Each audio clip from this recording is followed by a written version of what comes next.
నమస్తే సార్. నమస్తే. డాక్టర్ గారు, షుగర్ వ్యాధి ఇప్పుడు 30లో పడ్డారు అంటే వాళ్ళకి మ్యాక్సిమంగా కనిపిస్తున్న ఒక వ్యాధి.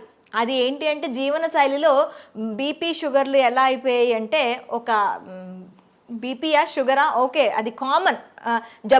జలుబు దగ్గు ఎలా వస్తుందో అవి కూడా అంత కామన్ అయిపోయాయి. కాకపోతే అవి లాంగ్ టర్మ్లో మనిషి శరీరం పైన మనిషి ఆరోగ్యం పైన తీవ్ర ప్రభావం చూపిస్తున్నాయి. మరి అయితే షుగర్ వ్యాధికి సంబంధించి మనకి రివర్స్ షుగర్ని ఎలా చేసుకోవాలి, అలాగే షుగర్ వ్యాధిని ఒక్కసారి మనం డయాగ్నోస్ చేసిన తర్వాత దానికి ఎలాంటి రెమెడీస్ యూస్ చేయాలంటారు? షుగర్ అనేది అది అసలు జబ్బే కాదు, మనం కొనుక్కు తెచ్చుకుందే. మనం పూర్వీకులు ఒక తరం ముందుకు వెళ్తే చక్కగా నడిచేవారు. ఆటోలు లేవు, బస్సులు లేవు, నడిచేవారు. నడిచినంతకాలం షుగర్ లేదు కదా. పోయి నడుస్తూ నాకుతో పాటు సైకిల్ దొక్కేవారు. అసలు ఇప్పుడు ఎవరైనా సైకిల్ దొక్కేవాళ్ళు ఉన్నారా? గ్రామాల్లో కానీ పట్టణాల్లో కానీ ఎవరైనా సైకిల్ దొక్కేవాళ్ళు ఉన్నారా? అంతే, ఎక్కడము. చివరికి రైతులు వ్యవసాయ కూలీలు కూడా ఇంటి దగ్గర బయలుదేరి పొలం గట్టు దాకా బైక్ మీద వెళ్ళటం, ఇంకా ధనిక వర్గాలు అయితే కారులో వెళ్తాం. మరి ఇంకా వ్యాయామం ఎక్కడుంది అంటే మనం కొనుక్కు తెచ్చుకుంది కదగా. వ్యవసాయ కూలీలు గతంలో ఇంటి దగ్గర నుంచి పొలం వరకు నడిచి వెళ్ళేవారు. ఈ రోజున వ్యవసాయ కూలీలు ఏమంటున్నారు? అయ్యా ఆటో పెట్టండి, ఆటోలో ఎక్కొస్తామంటున్నారు. అంటే పొలం దాకా ఊరి నుంచి వాళ్ళ ఇంటి నుంచి ఆటోలో, ఆటో కాకపోతే ట్రాక్టర్ పెట్టమంటున్నారు. ట్రాక్టర్ దాంట్లో టైలర్లో ఎక్కి వెళ్తున్నారు, నడకలేదు. కనుక ఒకప్పుడు షుగర్ అంటే ఇదేదో ధనిక వర్గాలకు మాత్రమే వచ్చేది అనుకున్నారు. ఇవాళ కడు పేదలకి, నిరుపేదలకి, కూలీలకు, వ్యవసాయ కార్మికులకు వస్తూ ఉంది.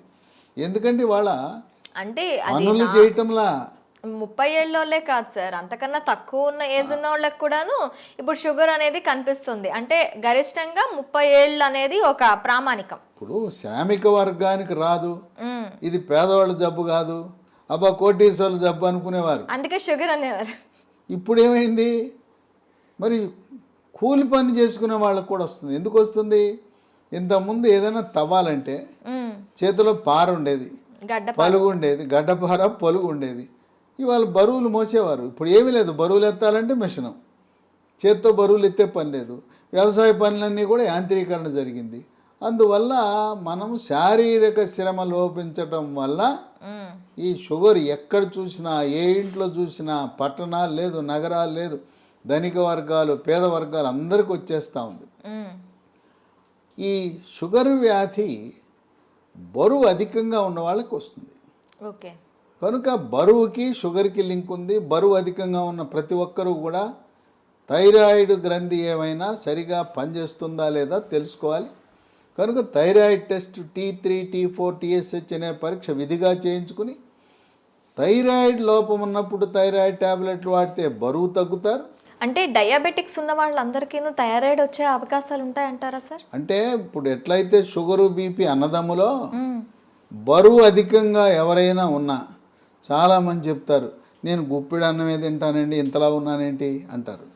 గుప్పిడి అన్నము ఇంతలా ఉండడానికి కారణం ఏంటంటే థైరాయిడ్ గ్రంథి సరిగా పనిచేయటం లేదు. ఓకే. కనుక బరువు తగ్గటం అనేది షుగర్ నియంత్రణకు చాలా కీలకము. థైరాయిడ్ చేయించాం, నార్మల్ ఉంది, దాంట్లో సమస్య లేదు. అప్పుడు బరువు తగ్గడానికి ప్రకృతి ప్రసాదించిన మహాబీర విత్తనాలు అని ఉన్నాయి. ఇవి వన తులసి గింజలు. రాత్రిపూట ఒక స్పూను గింజలను గ్లాసు నీళ్ళల్లో నానబెట్టి రాత్రంతా నానిన తర్వాత ఉదయం పరగడుపున ఈ గింజలు నీళ్లు కలిపి తాగేస్తే చక్కగా బరువు తగ్గుతారు. బరువు తగ్గితే నిదానంగా షుగర్ కూడా తగ్గిపోతుంది. బరువుకి షుగర్కి లింక్ ఉంది. తర్వాత ఈ మధ్యకాలంలో చిన్న పిల్లలకి యుక్త వయసులో కూడా షుగర్ వస్తుంది. దాన్ని టైప్ 1 డయాబెటీస్ అంటారు.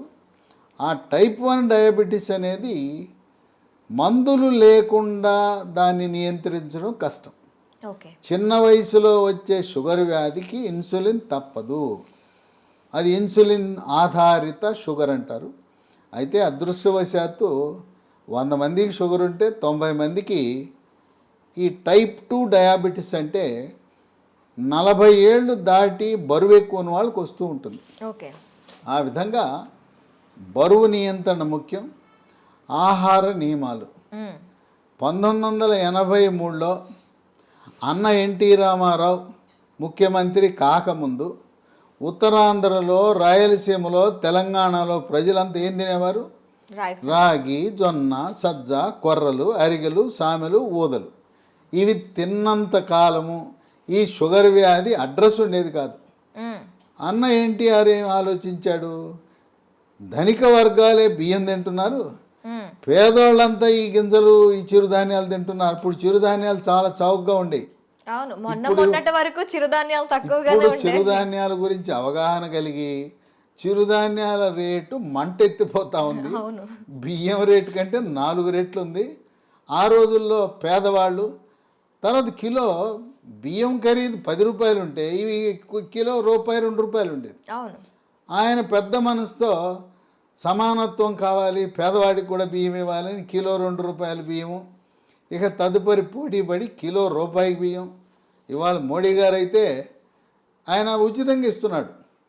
గత 3 సంవత్సరాలుగా ఆయన కోవిడ్ వచ్చినప్పటి నుంచి నేటి వరకు కూడా పేదవాళ్ళకి నెలకి 5 కేజీల చొప్పున ఉచితంగా బియ్యం ఇస్తున్నాడు. ఈ బియ్యం తింటున్నాం, చక్కగా షుగర్ని పెంచుకుంటున్నాం. బియ్యము మానేస్తే పోని బియ్యం తిన్నారంటే పూర్వకాలం దంపుడు బియ్యం ఉండేది. ఇవాళ రోళ్ళు లేవు, రోకళ్ళు లేవు, దంపుడు లేదు. ఆ దంపుడు బియ్యం అసలు ఎక్కడ కనపడటం అంటే మార్కెట్లో లభిస్తున్నాయి దంపుడు బియ్యం, కొంచెం ఖరీదు ఎక్కువ. దంపుడు బియ్యము, ఎర్ర బియ్యము, రెడ్ రైసు ఇలాంటివి, బ్రౌన్ రైసు తింటే కొంతలో కొంత మేలు జరుగుతుంది. దీని బదులుగా బ్లాక్ రైస్ అని ఒకటి ఉంది, అది కూడా కొంత మేలే. అసలు అన్నం మానేస్తే షుగరే ఇంక మన జోలికే రాదు.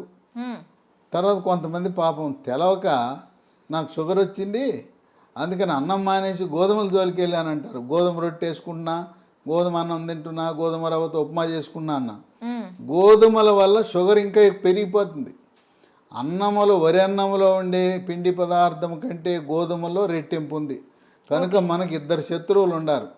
దక్షిణ భారతంలో మనం తినే వరి అన్నము, ఉత్తర భారత వాసులు తినే గోధుమలు. ఈ 2 మన దేశంలో ఎక్కువ మంది తినేది ఇదే.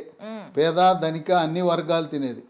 ఈ రెండింటినీ మానేసి రాగి, జొన్న, సజ్జ, కొర్రలు, అరిగెలు, సామెలు, ఊదలు జావరూపాన అన్నమో లేదు పిండి చేసి పుల్కాలు, రొట్టెలు చేసుకుని తింటే షుగర్ పరారవుతుంది, అసలు షుగరే రాదు.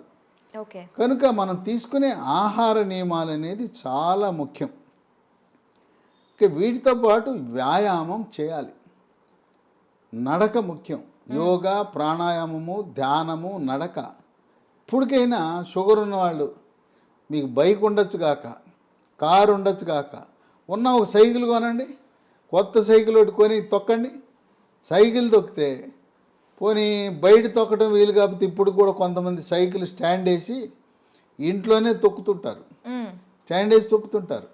సైకిల్ తొక్కితే బరువు తగ్గుతారు, మోకాళ్ళ నొప్పులు తగ్గుతాయి, కండరాల నొప్పులు తగ్గుతాయి, షుగర్ కూడా నియంత్రణలోకి వస్తుంది. మన ఇంట్లో వాషింగ్ మెషిన్ ఎట్లా ఉంటుందో, బట్టలు ఉతికే మిషను, టీవీలు ఉంటాయి, గేజర్ ఉంటుంది, అట్టాగే వెయింగ్ మెషిన్ కూడా ఉండాలి. ప్రతిరోజు ఇంట్లో ఉన్న ప్రతి ఒక్కరు కూడా బరువు చూసుకోవాలి. ఇది ఎక్కడా కనపడదు. వాషింగ్ మెషిన్ కొన్నవాళ్ళు వెయింగ్ మెషిన్ ఎంత ఉంటుంది చూడండి. వెయింగ్ మెషిన్తో మరీ ముఖ్యంగా షుగర్ ఉన్నవాళ్ళు వెయింగ్ మెషిన్ తప్పనిసరి. దాంతోపాటు ప్రతిరోజు మన షుగర్ ఎంత ఉందో చూసుకునే చిన్న పెద్ద ఖరీదు ఉండదు, 700 రూపాయలు గ్లూకోమీటర్ అనే పరికరము, దాంతో చూసుకోవాలి. అట్లాగే షుగర్ నియంత్రణ గత 3 నెలలుగా ఎలా ఉన్నది అని చేసే ఒక పరీక్ష ఉన్నది. దాని పేరు HbA1c పరీక్ష.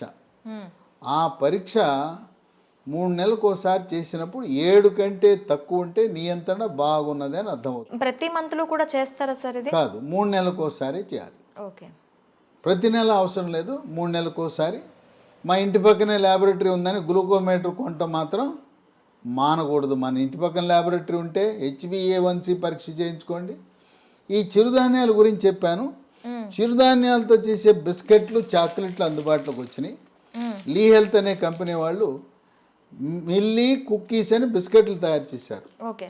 ఇవి 3 పూట్ల 3 తినొచ్చు. ఈ బిస్కెట్లు తింటే షుగర్ పెరగదు. అట్లాగే చాక్లెట్ రూపాన మిల్లీ న్యూట్రీ బార్ అని, ఇవి తయారు చేసేది కేంద్ర ప్రభుత్వ అధీనంలో ఉండే సంస్థ, మార్కెటింగ్ చేసేది లీ హెల్త్ అనే కంపెనీ. ఓకే. ఇవి కూడా షుగర్ ఉన్న వాళ్ళు తినటం చాలా మేలు జరుగుతుంది. ఇవి కావాల్సిన వాళ్ళకి ఒక నంబర్ ఇస్తాను, వాళ్ళకి ఫోన్ చేయండి. 9502897374. ఓకే. 9502897374. ఓకే. కనుక ఈ చిరుధాన్యాలు ఈరోజు మనకు చాలా కీలక పాత్ర పోషిస్తున్నాయి. చిరుధాన్యాలు నమ్ముకోండి, షుగర్కి అసలు మందులు అవసరం లేదు. అయితే ఇంట్లో మనకి ఏమైనా ఉన్నాయా సార్ చిట్కాలు? ఇంట్లో చిట్కాలు ఉన్నాయి.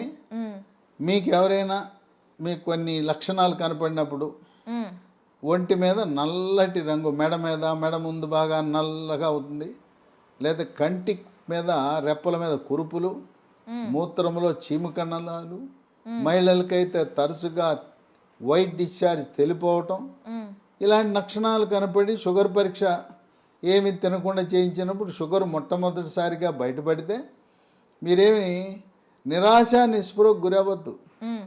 అసలు ముందు డాక్టర్ రాసేస్తాడు, పేజీ నిండా రాసేస్తాడు మందులు, రాంచుకోండి. ఆయన కొనమంటే సార్ డబ్బులు లేవండి తర్వాత కొంటానండి, ఎందుకంటే డాక్టర్ రాసి ఇచ్చినాక నా మందుల షాప్ ఉంది అక్కడే కొని అంటాడు. మీరు ఆయన ఎందుకు ఇబ్బంది పెట్టడం? నేను వాడనంటే బాధపడతాడు, డాక్టర్ రాసిస్తాడు, మీరు వాడద్దు, మందులు కొనద్దు, డబ్బులు లేవని చెప్పండి, అప్పు ఇస్తానంటే అప్పు తీసుకోనని చెప్పండి. అసలు మందులే అవసరం లేదు. టైప్ 2 డయాబెటీస్ కొత్తగా బయటపడితే మందులు లేకుండా నియంత్రించవచ్చు. బరువు తగ్గండి, ఆహార నియమాలు పాటించండి. నేను చెప్పినట్టుగా అన్నముకి గోధుమలకు స్వస్తి పలికి మనం కేవలం చిరుధాన్యాలు మాత్రమే వాడుతూ ఇంట్లో వాడుకోవటానికి 10 రకాల గృహ వైద్యాలు, చిట్కా వైద్యాలు, హోమ్ రెమెడీస్ ఉన్నాయి. 10 అవసరంలా. మీకు నచ్చినవి మెచ్చినవి 1, 2, 3 చూసుకోండి. మీకు ఏది బాగుంటే వాడండి. బ్రహ్మాండంగా ట్యాబ్లెట్లు లేకుండా, ఇన్సులిన్ లేకుండా 100కి 100 పాళ్ళు షుగర్ నియంత్రణ అవుతుంది. అంతేకాదు మాకు తెలవకుండా పిచ్చాళ్ళలాగా మేము మొదలెట్టేసామండి, డాక్టర్ గారు రాసి ఇచ్చాడు, గత 3 ఏళ్ళగా 4 ఏళ్ళగా మేము వాడుతున్నామంటే 5 సంవత్సరాలుగా ట్యాబ్లెట్ వాడుతున్న వాళ్ళకు కూడా షుగర్ని రివర్స్ చేయొచ్చు, డయాబెటీస్ని రివర్స్ చేయొచ్చు. ఇది వైద్య పరిశోధనలో నిర్ధారించడం జరిగింది. ఇక 15-20 ఏళ్ళు ఉంటే డోస్ తగ్గించవచ్చు, ట్యాబ్లెట్ల డోస్ తగ్గించవచ్చు, ఇన్సులిన్ డోస్ తగ్గించవచ్చు, కానీ పూర్తిగా మానలేం. గృహ వైద్యాలు 10 ఉన్నాయి. మొట్టమొదటిది తమలపాకు. తమలపాకు పొద్దున ఒక 2 తమలపాకులు, రాత్రి ఒక తమలపాకులు ఉట్టిది నవలాలి, దాంట్లో ఏం వేసుకోకూడదు. ఇక 2 మెంతిపొడి. ఉదయం 1 స్పూను మెంతిపొడి, రాత్రి 1 స్పూను మెంతిపొడి నీళ్ళలో కలుపుకొని తాగాలి. మెంతులు రాత్రిపూట నానబెట్టి నానిన మెంతులను నవిలేస్తూ ఆ నీళ్ళను కూడా తాగుతారు కొంతమంది. ఇదే కాకుండా మెంతులు 250 గ్రాములు, వాము 100 గ్రాములు, నల్ల జీలకర్ర 50 గ్రాములు, ఈ మూడింటిని విడివిడిగా దోరగా వేయించి చల్లారిన తర్వాత మూడింటిని కలిపి మిక్సీలో వేయాలి. పొడిని ఒక సీసాలో పెట్టుకుని ఉదయం 1 స్పూను, రాత్రి 1 స్పూను, అంటే దీంట్లో వేయవలసింది మెంతులు 250 గ్రాములు, వాము 100, జీలకర్ర మామూలు జీలకర్ర కాదు, నల్ల జీలకర్ర 50 వాడితే కొంచెం చేదు ఉంటుంది కానీ బ్రహ్మాండంగా పనిచేస్తుంది. కేవలం మెంతిపొడే కాకుండా ఈ 3 కలిపితే ఇక ఏ ట్యాబ్లెట్ అవసరమే ఉండదు. ఇక 3 ఇన్సులిన్ మొక్కలు దొరుకుతాయి. ఉదయం 1 కానీ 2 కానీ మీ అవసరాన్ని బట్టి గ్లూకోమీటర్ పరీక్షను బట్టి ఉదయం 1-2 ఆకులు, రాత్రి 2 ఆకులు నవిలేయటమే. ఇంట్లో మొక్కలు పెట్టుకోండి, కుండీలో కూడా పెట్టుకోవచ్చు. నేల లేకపోయిన వాళ్ళు, అపార్ట్మెంట్ వాళ్ళు కూడా కుండీలో పెట్టుకోండి, ఇన్సులిన్ మొక్కను పెంచుకోండి, అవి మీ షుగర్ని నియంత్రిస్తాయి. ఇక 4 మన గ్రామాల్లో ఎక్కడ చూసినా జామ ఆకులు ఉంటాయి, జామ చెట్లు ఉంటాయి. జామ ఆకులు ఒక 8 ఆకులు తీసుకుని 1/4 లీటర్ నీళ్ళు తీసుకుని దాన్ని గ్యాస్ స్టవ్ మీద పెట్టి మూత పెట్టి సిమ్లో పెట్టి పావు గంట కాయాలి. జామ ఆకుల రసం నీళ్ళలోకి దిగి తెల్లగా ఉండే నీళ్లు కొంచెం గోధుమ రంగులోకి మారుతాయి. అవి ఉదయము రాత్రి జామ ఆకుల ఈ రసాన్ని తాగితే బ్రహ్మాండంగా నియంత్రించబడుతుంది. ఇక 5 జామ ఆకులు ఎలా వాడామో మామిడి ఆకులు 8 జామ ఆకులు బదులు 8 మామిడి ఆకులు ఉదయము రాత్రి వాడండి. ఇంకొక వరుస ఏంటంటే సోమవారం నాడు మీరు జామ ఆకులు వాడితే మంగళవారం మామిడి ఆకులు రోజు మార్చి రోజు ఒక ఆకు వాడుతూ ఉండండి. లేదు ఇంకా కావాలంటే 3వ రోజు ఇన్సులిన్ ఆకులు వాడండి. ఇంకా నేను చెప్పాల్సిన అవసరం లేదు. ఒకసారి మీకు సూచిస్తే నాకంటే ఎక్స్పర్ట్లు మీరు ఈ చిట్కాలను ఎలా వాడాలి అనేది నేను చెప్పాల్సిన అవసరం లేదు. మీరే ఇంకా 10 మందికి చెప్పగలుగుతారు. ట్యాబ్లెట్ అవసరం లేదు. చిట్కాల గురించి మీరే ఇంకా మీ స్వీయ అనుభవాన్ని 10 మందికి పంచివ్వగలుగుతారు. ఇక 6 కాకరకాయ. కాకరకాయ రసము ఉదయము రాత్రి కొన్ని సందర్భాల్లో కాకరకాయ దొరకవు సీజన్ బట్టి. కాకరకాయ రసం కూడా షుగర్ని బాగా నియంత్రిస్తుంది. కాకరకాయ దొరకకపోతే హిమాలయ కంపెనీ వాళ్ళు కరేలా అనే ట్యాబ్లెట్ తయారు చేశారు కాకరకాయ నుంచి. ఉదయం ఒక ట్యాబ్లెట్ రాత్రి ఒక ట్యాబ్లెట్ వేసుకోవచ్చు. అమ్మో మెంతిపొడి నేను తినలేకపోతున్నానండి చేదుగా ఉంటుందని అనే వాళ్ళకి ఇదే హిమాలయ కంపెనీ వాడు మేతి అని ఒక ట్యాబ్లెట్ తయారు చేశాడు. దాని పేరు మేతి. కంప్లీట్గా మనకి ఆయుర్వేద ప్రోడక్ట్స్ ఇవి. అది పొద్దున ఒక ట్యాబ్లెట్ రాత్రి ఒక ట్యాబ్లెట్ మెంతుల నుంచి చేసిన ట్యాబ్లెట్ వేసుకుంటే షుగర్ నియంత్రణ జరుగుతుంది. ఇక 7 ఆకాశ పండు, షుగర్ బాదం, స్కై ఫ్రూట్. ఇవి భారతదేశంలో లక్షలాది మంది వాడుతున్నారు. ఇదేంటి ఆకాశ పండు అని పేరెట్టారు ఎందుకంటే పెద్ద చెట్టు 100 అడుగులు ఎత్తి పెరుగుతుంది. దీనికి కాయ రాగానే కాయ నేలంక చూడకుండా పైకి చూస్తుంది. ఆ కాయ పైకి చూస్తుంది కనుక దీని ఆకాశం వెంక కాయ చూస్తుంది కనుక ఆకాశ పండు అని. ఇది షుగర్ని తగ్గిస్తుంది కనుక షుగర్ బాదం అని పెట్టారు. ఇవి గింజలు లభిస్తాయి. 2 గింజలు, పొద్దున ఒక గింజ రాత్రి ఒక గింజ. ఆకాశ పండు యొక్క గింజ పైనుండే గోధుమ రంగు పొరను తొలగించి తెల్లగా ఉంటుంది లోపలికి. ఆ గింజని ట్యాబ్లెట్ మింగినట్టు మింగాలి. అది ఏమన్నా నవిలారా కషాయమే, అంత చేదు అధికంగా ఉంటుంది. దీనివల్ల అనేక మంది ప్రయోజనం పొందారు. ఇక 8 పన్నీర్ పూలు విత్తనాలు అని ఉంటాయి. వీటిని 15 విత్తనాలు రాత్రిపూట ఒక గ్లాసు నీళ్ళలో వేసి నానబెట్టాలి. పొద్దున్నే చింతపండు నుంచి మనం పులిహార చేసుకోవడానికి చింతపండు రసం ఎలా తయారు చేస్తాం, పిసుకుతామా? అలా గింజలను పిసికేస్తే రసం వస్తుంది. రసం వచ్చిన తర్వాత వడపోసి ఆ నీళ్లు తాగితే బ్రహ్మాండంగా పన్నీర్ పూలు ఈ రసంతో కూడా షుగర్ నియంత్రణ బాగా జరుగుతుంది. 9 పనస పొడి. దోరగా పండింది. పచ్చిదేమో పనస పండు ఆకుపచ్చ రంగు, పండితే పసుపు రంగు ఉంటుంది. మధ్యస్థంగా ఉండే పనస పండు తొనలని వాటిని గింజ తీసి తొనలు ముక్కలు ముక్కలుగా చేసి ఆ తొనల ముక్కలను ఎండబెట్టి పొడి చేసి ఉదయము మధ్యాహ్నము రాత్రి ఒక్కొక్క పూట 30 గ్రాముల చొప్పున టిఫిన్లోను అన్నంలోను 3 పూట్ల వాడితే ఇవి ట్యాబ్లెట్ లాగా పనిచేస్తే. పనస పొడి మాకు ఈ ఓపిక లేదండి, పనసకాయలు తెచ్చుకోలేము, ఎండబెట్టుకోలేమనే ఒకరికి అమెజాన్లో ఇది దొరుకుతుంది. దీన్ని జాక్ ఫ్రూట్ అంటారు. జాక్ ఫ్రూట్ 365 అనే బ్రాండ్తో పనస పొడి లభిస్తుంది. అది కొని వాడుకోవచ్చు. ఇక 10 వేప చెట్లు ఎక్కడ పడితే అక్కడ ఉంటాయి. వేప ఆకులు వాటిని ఆకు నుంచి బెరడు నుంచి వేరు వరకు కూడా వేప ఆకుల వినియోగం ఉదయము రాత్రి వేప ఆకులు నవిలేస్తే. అంటే ఇక్కడ మనం ఒకటి గమనించాలి, షుగర్ తీగా ఉంటుంది కదా, తీయటి జబ్బు మనకు వచ్చింది, మనం విరుగుడు ఏమేస్తున్నాం, చేదేస్తాం. తీయదానికి తీయని జబ్బుకి చేదు మందులు వేస్తున్నాం, చేదు చిట్కాలు వాడుతున్నాం. చూడండి అన్నీ కూడా ఏది చూసినా చేదు కషం. అదేమో షుగర్ జబ్బు, షుగర్ని తీపిని చేదుతో విరుగుడు విధంగా మనం చేస్తున్నాం. కనుక షుగరు వచ్చిందని ఏమీ దిగులు పడద్దు. మీ యొక్క వైవాహిక జీవితానికి కానీ పిల్లలు పుట్టడానికి కానీ ఎటువంటి ఇబ్బంది ఉండదు. కొంతమందికి ఒక అనుమానం ఉంటుంది, అమ్మాయికి చిన్న వయసులోనే షుగర్ వచ్చిందంట, పెళ్లి చేసుకుంటే నా వారసులు పుడతారో లేదో అని అనుమానం ఉంటుంది. చిన్న వయసులో టైప్ 1 డయాబెటీస్ వచ్చిన మగవ పిల్లలు కానీ ఆడపిల్లలను కానీ ఎటువంటి సంకోచము లేకుండా వివాహం చేసుకోవచ్చు. ఓకే. సంసార జీవితానికి కానీ తర్వాత పిల్లలు పుట్టడానికి కానీ ఎటువంటి ఆటంకము కాదు. చిన్న వయసులో ఉంటే ఇన్సులిన్ కావాలి, పెద్ద వయసులో బయటపడితే మన ఆహార నియమాలు, గృహ వైద్యాలు, బరువు తగ్గటము వీటితో సంపూర్ణంగా నియంత్రించవచ్చు. ఈ వీడియోని 10 మందికి షేర్ చేయండి.